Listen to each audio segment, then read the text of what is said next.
Today is a sad day for Blue, as she's just lost her entire family. Blue slowly walks to Delta and Echo's bodies, and she is so depressed that after all this time, after all this plotting, her and Echo sadly did not make it. Sure, she made it. Sadly, her sisters all didn't. First Charlie, and now Delta and Echo are gone. Blue thinks she has no one. Stripe is concerned, as he's never seen Blue this sad before.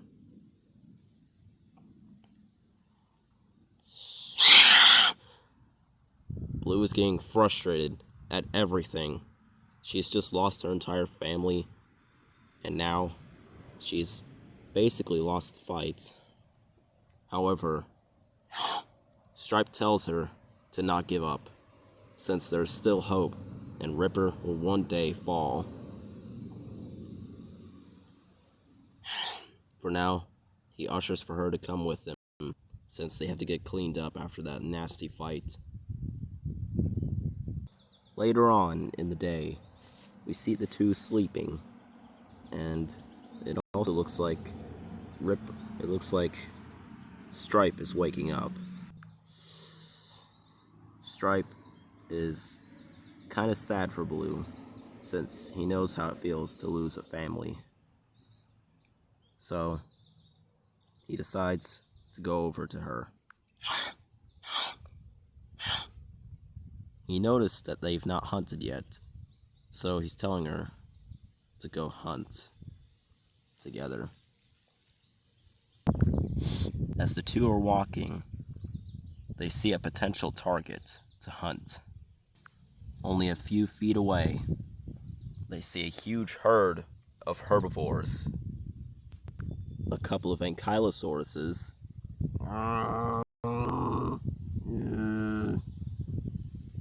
some stegosauruses,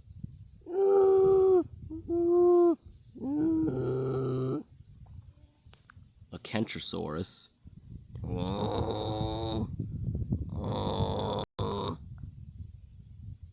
and an iguanodon. Blue and Stripe don't really have the easiest options, since the stegosauruses have deadly thagomizers on their tails. One hit from that and Blue and Stripe will be sended flying and impaled. The ankylosauruses are too tough and too armored, and plus they also have clubs on their tails too. The kentrosaurus has a mix of armor and spikes.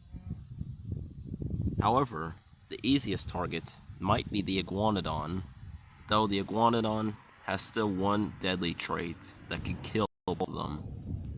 It has deadly thumb spikes, which it can use to stab its enemies. Also some powerful back legs that it can easily kick them with, and a whipping tail.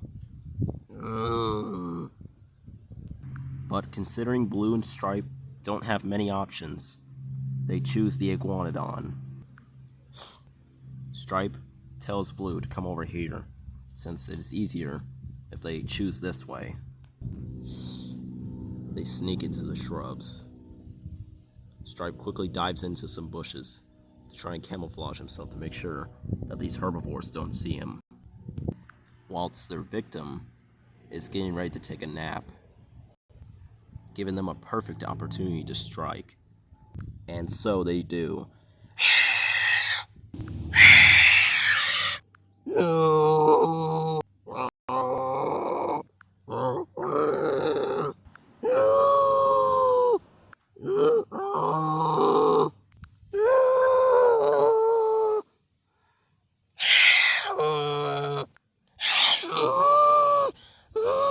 After a few cuts later, Stripe cuts the jugular, killing it. Blue and Stripe have killed this iguanodon, and now they're about to feast on it. However, lunch is cut short thanks to two particular predators that dare to challenge these two.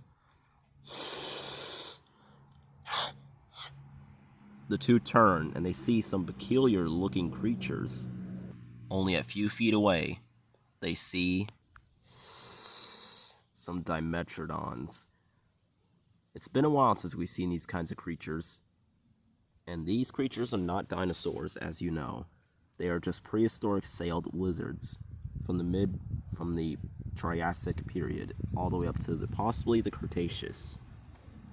And these creatures have nasty teeth and claws that they can use to easily slice Blue in them. But Blue and Tiger, Blue and Stripe, I'm really sorry I called them Tiger. Blue and Stripe have one advantage.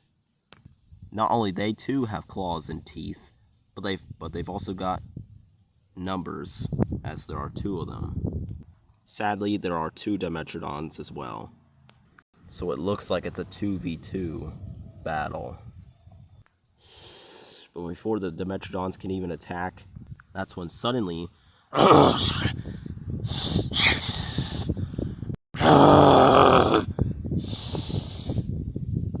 seems like the real killer here is a Ceratosaurus, a Triassic period monster.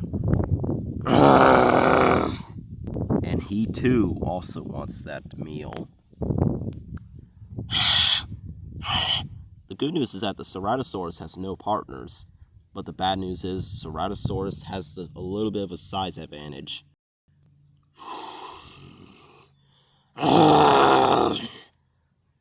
So Blue and Stripe are not going to let this Ceratosaurus get the best of them, and so they attack.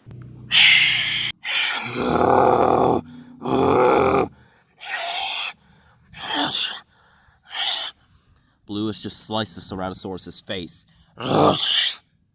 He quickly shoves her into bushes. But before he could finish her, Stripe jumps on the beast.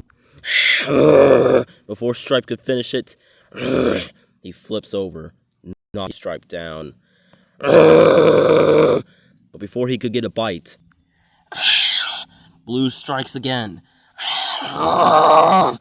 He tosses her off again. The Ceratosaurus, frustrated and fluttered, he gives up and walks away, defeated. Stripe goes to check on Blue. Blue slowly gets up. Blue and Stripe, they may not be the best of friends right now, but they can count on each other, since they've realized how much of a good team they make. And so they go back to eating. Blue has just lost her family today, but she did not lose a friend. Stripe may not be related to her, nor she's not related to him, but they might as well be, because they are almost inseparable now. And that is why they swear revenge on Ripper.